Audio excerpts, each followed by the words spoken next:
ja'alna ala fitratil Islam wa ala kalimatil ikhlas wa ala dini nabiyina Muhammadin sallallahu alaihi wasallam wa ala millati abina Ibrahim hanifa wa ma kana minal musyrikin. Bismillahilladzi la yadurru ma'asmihi syai'un fil ardi wala fis sama' wa huwas samiul basir. Alhamdulillah, kita lanjutkan kajian kita pada pagi hari ini. Saya ulang dulu dibaca matanya ya. Bismillahirrahmanirrahim. Qala al-muallifu rahimahullahu ta'ala. Faslun wa syara'itus salati qabla duhuli fiha khamsatu asya. Syarat-syarat salat sebelum pelaksanaan salatnya itu ada 5 perkara. Taharatul a'dha'i minal hadasi wan najas.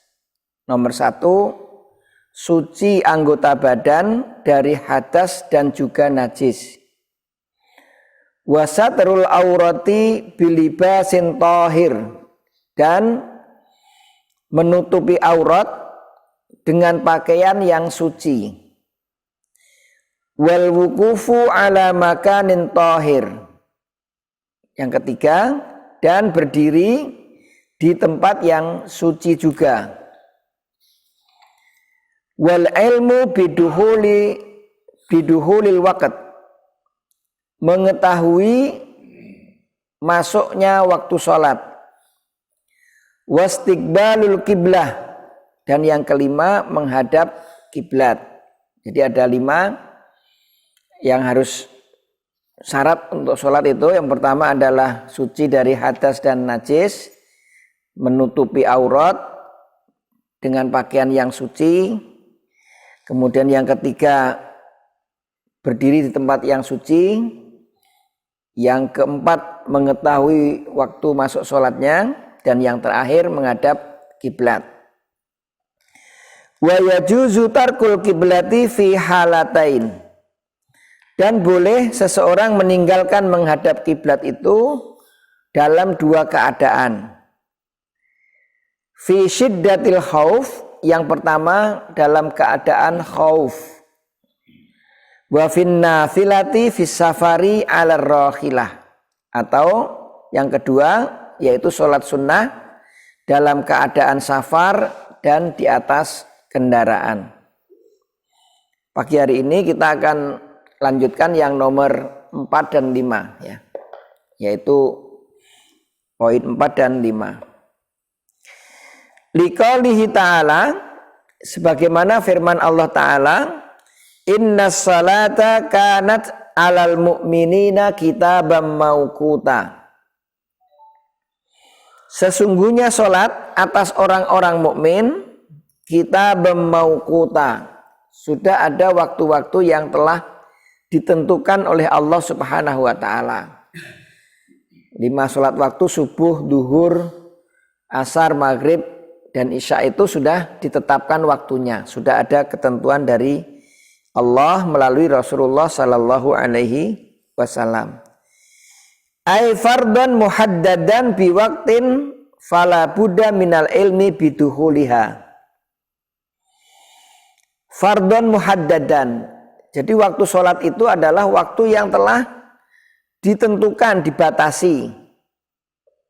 Fala budda minal ilmi biduhuliha. Maka kita sebagai orang mukmin wajib mengetahui kapan waktu masuk sholat.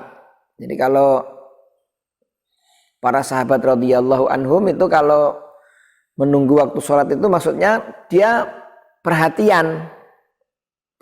Oh ini sebentar lagi waktu sholat. Dia perhatian. Untuk apa? Yaitu untuk mempersiapkan melaksanakan ibadah sholat itu sendiri.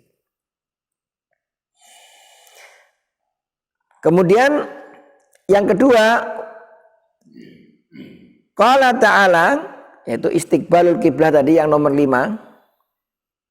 Qala ta'ala, qad nara taqalluba wajhika fis sama' falanuwalliyannaka qiblatan tardaha fawalli wajhaka syatral masjidil haram. Dan kami telah melihat, ini Allah Subhanahu wa ta'ala melihat, kamu memandangkan wajahmu ke langit. Nabi SAW itu menengadahkan wajahnya ke langit, gelisah, pengen menghadap kepada Allah, berharap, berdoa ya. Makanya kadang-kadang kalau seseorang itu gelisah, salah satu yang dilihat itu ke atas itu. Nabi SAW juga gelisah, nih kiblat ini mau tetap di Baitul Maqdis atau ke Masjidil Haram ya. Ada semacam harapan, dipandangnya langit. Falanuwalliyannaka kiblatan tardoha, dan sungguh kami akan pindahkan atau kami palingkan kiblat itu ke arah yang kamu ridho. Fawalli wajhaka syatral masjidil haram, maka hadapkanlah wajahmu ketika sholat menuju Masjidil Haram. Jadi ini dalil yang menjadi dasar tentang perintah sholat itu harus menghadap kepada kiblat, mengarah ya. Kalau orang-orang musyrikin kemudian menganggap, wah itu kan orang Islam juga menyembah Ka'bah, bukan menyembah, menghadap saja. Menghadap ya. Taqallubu wajhika, kalimat taqallubu wajhika ay taraddada wajhaka wa tasarrafa nadraka ila jihatis sama. Taraddada wajhaka, bolak-balik pandanganmu, pandangan wajahmu, wa tasarrufu nadraka, dan bolak-balik pandanganmu, wajahnya dan pandanganmu, ila jihatis sama, ke arah langit. Jadi Nabi itu memandang ke langit, turun, mandang lagi ke langit gitu. Taruh dada bolak-balik.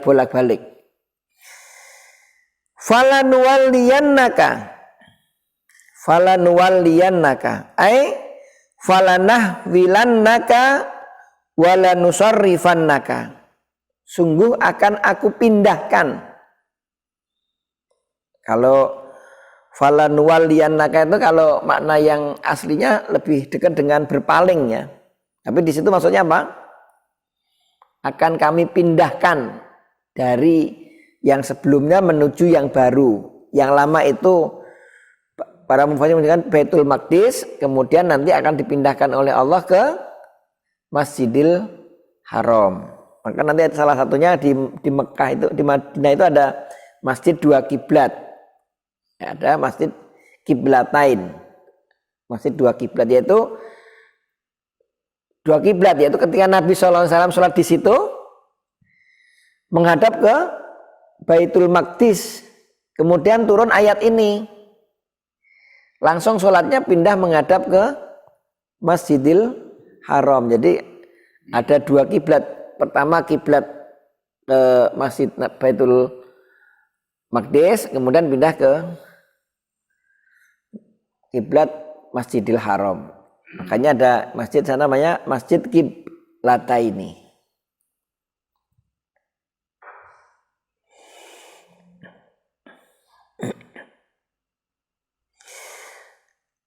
Kiblatan ay jihati taqobalaha fis sholatik, yaitu arah yang harus kamu menghadapnya ketika sholat. Tardoha tuhibbuha wa tamilu ilaiha. Kalimat tardoha itu kamu menyukainya atau mencintainya, wa tamilu ilaiha, dan kamu cenderung kepadanya. Artinya Nabi Muhammad SAW sendiri sebenarnya cenderung kalau sholat itu menghadap ke Masjidil Haram. Tapi karena awal-awalnya itu menghadapnya ke sana, ya udah ikut sholat menghadap ke sana. Fawalli wajhaka ay tawajjuh satral masjid. Fawalli wajhaka, maka palingkanlah wajahmu. Di situ artinya apa? Tawajjuh satrul masjid, maka hadapkanlah wajahmu ke arah masjid. Yang dimaksud adalah Masjidil Haram. Nahwihi wa tilqa'uhu al-haram alladzi la yakhillu at-ta'arrud lahu wa intihakah. Jadi yang dimaksud dengan ila satril masjid tadi adalah Masjidil Al-Haram. Ini enggak ada perbedaan makna. Warwal Bukhari wa Muslim fi hadisil musii salatuhu annahu sallallahu alaihi wasallam qala idza kumta ila salati fa asbigil wudu summa staqbilil qiblah fakabbir. Nabi sallallahu alaihi wasallam bersabda kepada orang yang musii salatuhu, salatnya kurang bagus.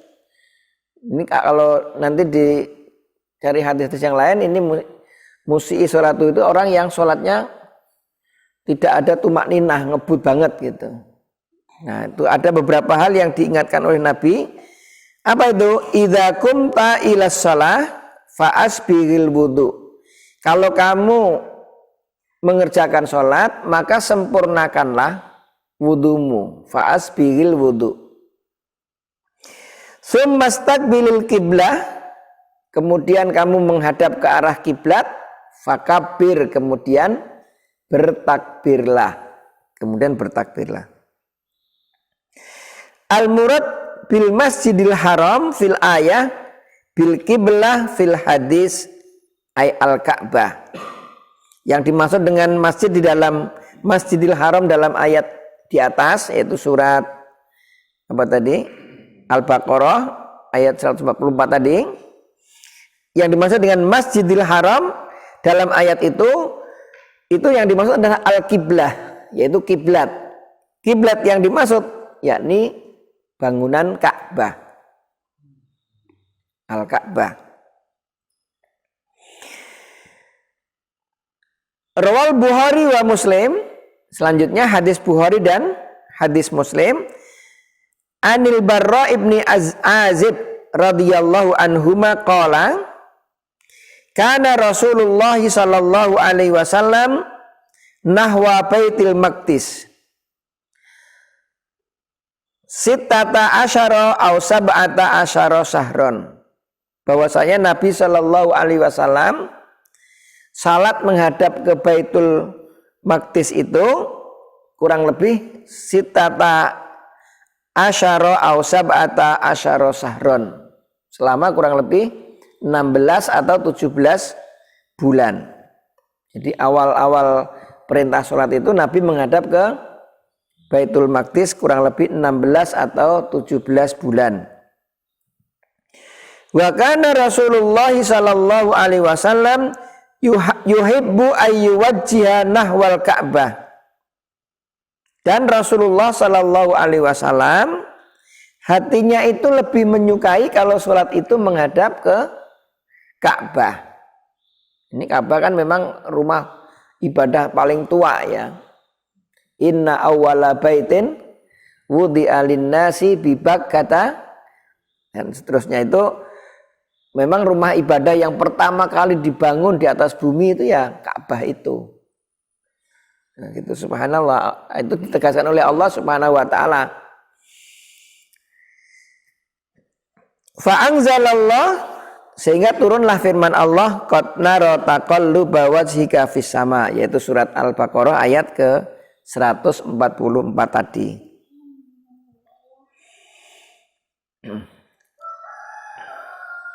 Sekarang kita lanjutkan ke bab berikutnya, yaitu wa yajuzu tarkul qiblati fi halatain. Kita boleh meninggalkan syarat menghadap kiblat itu jika berada dalam dua keadaan. Pertama yaitu syiddatul khauf, yaitu karena dalam keadaan khauf atau takut. Ini ayat asatidah hari ini kita sering juga ditanya tentang masalah musibah yang menimpa dunia ya, corona itu bagaimana sholatnya dan lain-lain. Nah, ini mudah-mudahan nanti sedikit banyak pembahasan kita tentang menghadap kiblat ini nanti memberikan jawaban ya.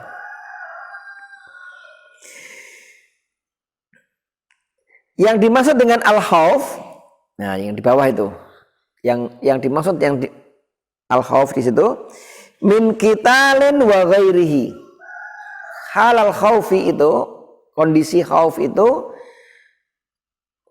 yang dimaksud adalah kondisi perang atau yang lainnya ingkana sababu mubahan. Kalau sebab awalnya adalah mubah. Liqauli ta'ala fa in khiftum farijalan aw rukbana.